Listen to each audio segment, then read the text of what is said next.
Photosynthesis is critical for the existence of the vast majority of life on Earth.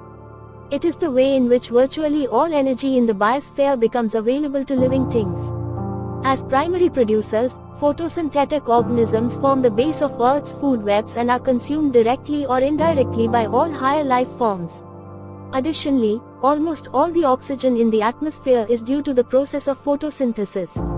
If photosynthesis ceased, there would soon be little food or other organic matter on Earth. Most organisms would disappear, and Earth's atmosphere would eventually become nearly devoid of gaseous oxygen.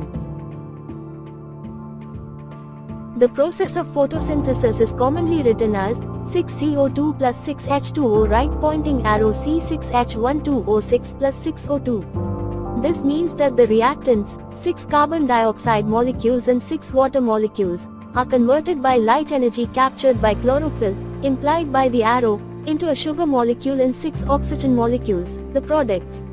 The sugar is used by the organism, and the oxygen is released as a byproduct. The ability to photosynthesize is found in both eukaryotic and prokaryotic organisms. The most well-known examples are plants, as all but a very few parasitic or mycoheterotrophic species contain chlorophyll and produce their own food. Algae are the other dominant group of eukaryotic photosynthetic organisms.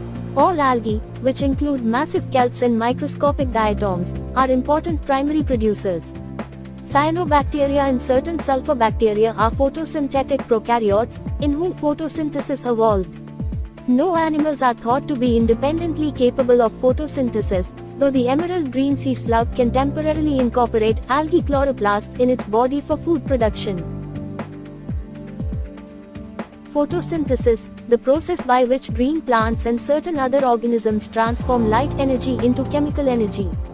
During photosynthesis in green plants, light energy is captured and used to convert water, carbon dioxide, and minerals into oxygen and energy-rich organic compounds. It would be impossible to overestimate the importance of photosynthesis in the maintenance of life on Earth. If photosynthesis ceased, there would soon be little food or other organic matter on Earth. Most organisms would disappear, and in time Earth's atmosphere would become nearly devoid of gaseous oxygen.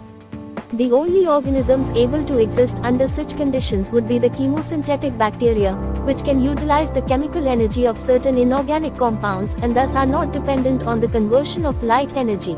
Energy produced by photosynthesis carried out by plants millions of years ago is responsible for the fossil fuels, i.e., coal, oil, and gas, that power industrial society. In past ages, green plants and small organisms that fed on plants increased faster than they were consumed, and their remains were deposited in Earth's crust by sedimentation and other geological processes. There, protected from oxidation, these organic remains were slowly converted to fossil fuels. These fuels not only provide much of the energy used in factories, homes, and transportation but also serve as the raw material for plastics and other synthetic products. Unfortunately, modern civilization is using up in a few centuries the excess of photosynthetic production accumulated over millions of years.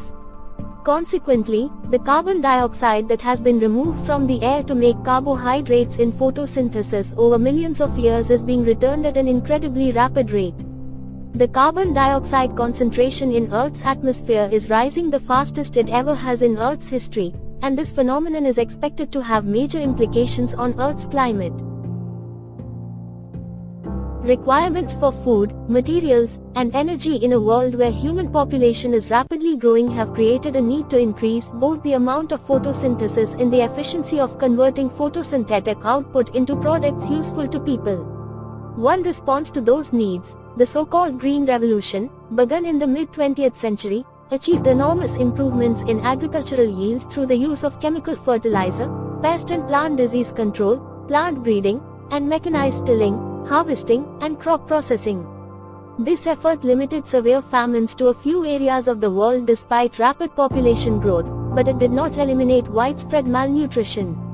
Moreover, beginning in the early 1990s, the rate at which yields of major crops increased began to decline. This was especially true for rice in Asia. Rising costs associated with sustaining high rates of agricultural production, which required ever-increasing inputs of fertilizer and pesticide.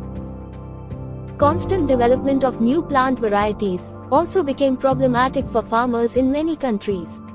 A second agricultural revolution, based on plant genetic engineering, was forecast to lead to increases in plant productivity and thereby partially alleviate malnutrition.